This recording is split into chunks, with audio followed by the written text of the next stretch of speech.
De la mañana con 37 minutos. Vamos a conversar a esta hora con Yanina Mondino, que es la defensora de la niñez subrogante y que es directora de la Unidad de Protección de Derechos y Representación Judicial. ¿Cómo está, Yanina? Muy buenos días. Gracias por conversar con nosotros. Muy buenos días, Carolina. Muy buenos días, Sebastián. Un gusto Gracias por el estar con contacto. ustedes el día de hoy. Bueno, sabemos que ustedes miran con preocupación los hechos de violencia que se han producido en los colegios y en los entornos de los colegios o en la relación entre los niños, niñas y adolescentes, muchas veces cargada de violencia. Lo más quizás sintomático, lo ocurrido en San Pedro de la Paz con este baleo, avanza esa investigación, y también el asesinato con arma blanca de una estudiante, ¿cierto?, en una riña. ¿Es algo nuevo? ¿Estamos viendo expresiones distintas a las, entre comillas, habituales de la violencia juvenil? Bueno, efectivamente, Carolina, Sebastián, la situación de violencia hacia la niñez y adolescencia en todos sus ámbitos ha aumentado, particularmente si uno mira las cifras de la Superintendencia de Educación en términos de lo que ha sido la violencia entre pares o la violencia de niños, niñas y adolescentes bidireccionalmente hacia la comunidad educativa o desde el profesorado hacia los niños, niñas y adolescentes, es un fenómeno que ha ido en aumento. La realidad es que lo que ocurre en la sociedad muchas veces se está replicando en los establecimientos educacionales y creemos que las medidas que se tienen que pensar y que se tienen que tomar tienen que responder por un lado a la urgencia, pero también por otro lado a las circunstancias de fondo, ¿cierto? Que tienen que ver con cómo nos estamos relacionando como sociedad, cómo se están activando los procedimientos, de qué manera se están instalando el relacionamiento entre pares, la forma de solucionar los conflictos entre los niños, niñas y adolescentes, las garantías de determinados derechos. Creemos que como institución este ha sido lamentablemente un fenómeno que ha ido en aumento y que las respuestas no siempre van o no son oportunas, ¿cierto?, en relación a cómo va avanzando el relacionamiento, la comunicación entre los mismos niños, niñas y adolescentes. Yanina, ¿y Sí, los sí. números qué muestran? ¿Hay estadísticas, por ejemplo, respecto a hechos de violencia en colegios, en recintos educacionales? Sí, las últimas informaciones y los últimos números que nosotros tenemos respecto de la Superintendencia de Educación, vemos que la violencia entre pares ha aumentado en un 70% los últimos 3 años. Incluso si tomamos las cifras antes de pandemia y hoy día las volvemos a mirar, hay un aumento significativo respecto de la situación de violencia al interior de los establecimientos educacionales. ¿Y cuál es la explicación? ¿Qué explicación le ven ustedes al hecho de que como que la pandemia hubiese posibilitado un aumento de la violencia o no le ven ninguna relación causal? ¿O cuál le ven? Bueno, siempre todas las situaciones de violencia en general son multicausales o Por supuesto. con muchas causas, Claro, ¿cierto?, en multifactorial. relación a lo que ocurre. Nosotros miramos tanto las cifras antes de la pandemia como durante la pandemia y luego estos últimos 2 años de 2023-2024. Hubo un cierto estancamiento en términos de pandemia propiamente tal, pero luego esto ha ido en aumento si uno lo mira antes de la pandemia. Incluso la muerte de niños, niñas y adolescentes, que es algo que nosotros hemos venido diciendo hace bastante tiempo, también ha ido en aumento, ¿cierto? Hoy día los niños, niñas y adolescentes y fallecimientos por armas letales es una Sí. realidad lamentable, y esto tiene que ver primero con una prevención especializada, es decir, a atacar lo que son los barrios, las zonas que son inseguras para niños, niñas y adolescentes. Por otro lado, una prevención global de la importancia del derecho como es la integridad física y psíquica de los niños, niñas y adolescentes. Y por otro lado, nuevas formas de delito, asociaciones ilícitas, el crimen organizado. Pero ahí me parece que es importante distinguir de lo que es violencia escolar propiamente tal y lo que son ciertos hechos relacionados con más bien de seguridad pública, fuera de los establecimientos, Yanina. o cuando tienen un carácter más bien delictual. Sí, ahora, claro, haciendo esa distinción de todas maneras, el que en 3 años haya aumentado en un 70% los hechos de violencia entre pares, me imagino que enciende alarmas. ¿Hay algún plan a propósito de eso? Con esas cifras sobre la mesa, ¿se generó, se diseñó algún plan de intervención, por ejemplo, en los colegios para atacar el problema? Sí, es de nuestro conocimiento que el año pasado se estuvo trabajando en un plan que tiene que ver con comunidad protegida en los establecimientos educacionales, que a partir tanto de las cifras de la Subsecretaría de Prevención del Delito como de la Subsecretaría de Educación se instala este plan en 50 comunas. No hemos conocido aún los resultados de este plan, pero nos parece que a propósito de toda la discusión de hoy en términos de medidas como los detectores de metales, es fundamental conocer cuál es el resultado, ¿cierto?, de este plan, porque recién el año pasado es algo que se hace cargo la Subsecretaría de Educación. Nos parece que es importante saber cómo ha ido avanzando este plan. De hecho, la situación de San Pedro de la Paz se incorpora esta comuna dentro de este plan de comunidad protegida y, por tanto, antes de tomar cualquier medida, nos parece que es importante conocer los resultados y el impacto de esta comunidad protegida que se instala a lo largo del país en 50 comunas. Pero si ha habido un aumento tan notorio, quizás el plan no ha dado todos los resultados que se esperaban, ¿no? Estamos además, efectivamente, Sebastián, en un proceso complejo de instalación de la nueva institucionalidad de niñez y adolescencia. Aún no terminamos de instalar las oficinas locales de la niñez, que podrían ser un gran aliado en términos de prevenir la violencia contra la niñez y adolescencia.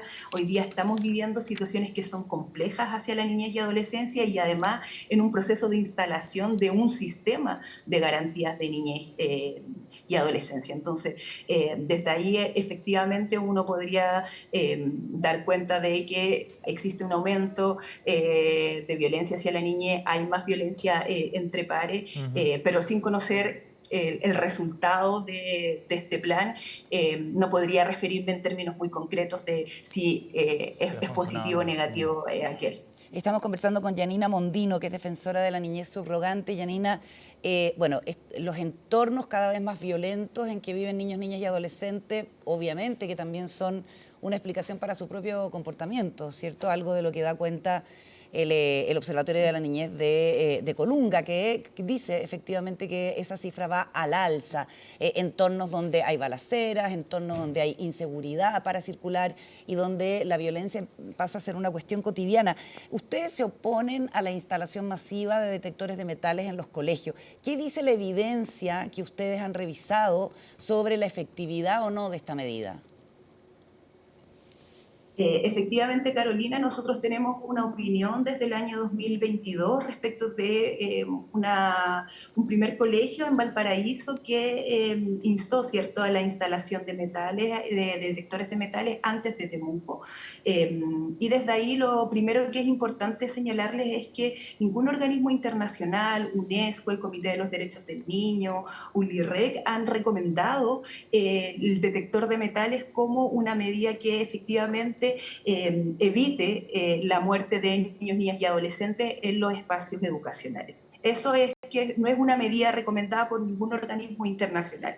Tampoco conocemos una evidencia respecto de que los detectores de metales eviten la muerte de niños, niñas y adolescentes, porque desde lo que yo escuchaba el fin de semana, lo que uno escucha a los alcaldes, ¿cierto?, a los mismos centros de alumnos, el objetivo es sentirse más seguro. Y eso que, por cierto, que nosotros como Defensoría de los Derechos de la Niñez lo tomamos, consideramos que la participación de los niños y la voz de los niños en este tipo de medidas es fundamental, pero hoy día no tenemos una evidencia que respalde este tipo de medidas. ¿Qué es lo que nos dicen los organismos internacionales? Primero, es que cualquier medida que se vaya a tomar tiene que ser conversada por toda la comunidad, es decir, tanto centros de padres, alumnos, todos los estamentos del establecimiento educacional, la instalación de los establecimientos educacionales en sectores que sean luminosos, que sean seguros. Hay algunas medidas más bien recomendadas en términos de lo que son las armas.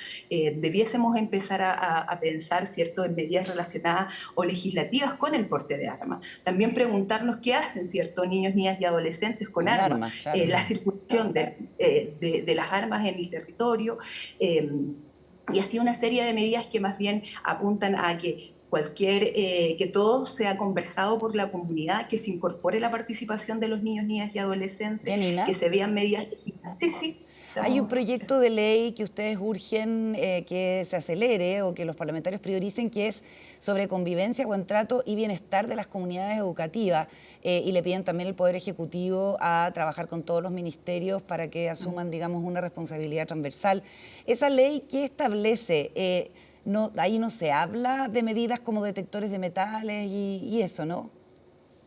No, el proyecto de ley de convivencia escolar no establece ese tipo de medidas, más bien el foco tiene que ver más con relacionarse, en la relación entre pares, fortalecer determinados circuitos que hoy día ya están y estamentos que están al interior de los establecimientos educacionales, que es el Departamento de Convivencia Escolar, la coordinadora o el coordinador de convivencia escolar que tenga manejo respecto de situaciones y experiencia tanto académica como profesional y práctica respecto de cómo abordar las diferencias, cómo solucionar situaciones entre pares y no que todo termine, ¿cierto?, en la violencia, porque eso es un elemento fundamental al interior de los establecimientos y por tanto una de nuestras principales recomendaciones va apuntada a incorporar la participación de los niños para que los niños se sientan parte y defensores de su reglamento interno, de su mecanismo. Es importante que estén y que tengan, ¿cierto?, una opinión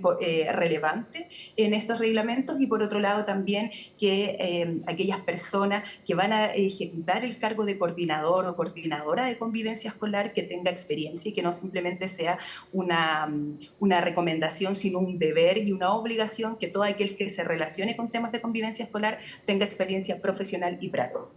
Ahora, Janina, de todas maneras, como tú mencionabas al comienzo, esto está en el contexto de una crisis de seguridad mucho más grande también, donde hay bandas que toman controles territoriales, donde hay pocos espacios seguros o espacios públicos menos seguros también para niños, niñas y adolescentes, etcétera. Eso requiere también un trabajo, entonces, ya no solo dentro del colegio de convivencia, sino también respecto a una situación que rodea el entorno, ¿no? Efectivamente, hay situaciones que escapan de la responsabilidad de un estamento Claro. educativo y que tienen que ver con hechos delictuales y con seguridad pública, seguridad cierto, ciudadana. Recuperar los barrios seguros es fundamental para los niños, niñas y adolescentes y ahí tiene un rol importante el Ministerio de Seguridad, su Ceremi, ¿cierto?, las delegaciones, la municipalidad en términos de propiciar entornos seguros. Hoy día hay las plataformas, por ejemplo, digitales, están siendo un gran medio para poder captar a niños, niñas y adolescentes. Se requiere también una regulación en ese ámbito. Los niños van avanzando conforme van avanzando las tecnologías y muchas veces la parte más bien legislativa y las medidas administrativas se quedan bastante atrás en términos de oportunidad y de ser eficaz. Estamos conversando con Janina Mondino, defensora subrogante de la niñez. Janina, en otro tema, ustedes hace algunas semanas como Defensoría presentaron un recurso de protección contra el Estado por el fin del programa Red Calle Niños. Cuéntanos, y sobre todo para la gente que no conoce este programa y lo que implica, ¿de qué estamos hablando? Bueno, efectivamente nosotros hace un par de semanas presentamos una acción de protección en contra de la Subsecretaría de la Niñez y en contra del Ministerio de Desarrollo Social, porque hay un programa que está focalizado respecto de niños, niñas y adolescentes en situación calle. Este programa, al momento de presentar el presupuesto, no estaba visualizado y desde nuestro punto de vista hay una omisión importante en relación a la garantía de derechos de niños, niñas y adolescentes que se encuentran en situación calle. Si uno pone dentro del espectro de los niños, niñas y adolescentes, cuando hablamos de niños en situación calle, están expuestos a mucho más situaciones de riesgo, por tanto puede ser víctimas de trata, víctimas de explotación sexual, víctimas, como comentábamos hace poco, de asociaciones ilícitas, de el narcotráfico, y que no exista hoy día un programa especializado para la niñez y la adolescencia en situación calle, teniendo en consideración todas estas complejidades, a nosotros nos parece que es una omisión importante de garantía de derechos de niños, niñas y adolescentes, más cuando nuestra actual ley de garantías los reconoce como un grupo prioritario. Y desde ahí nosotros presentamos este recurso.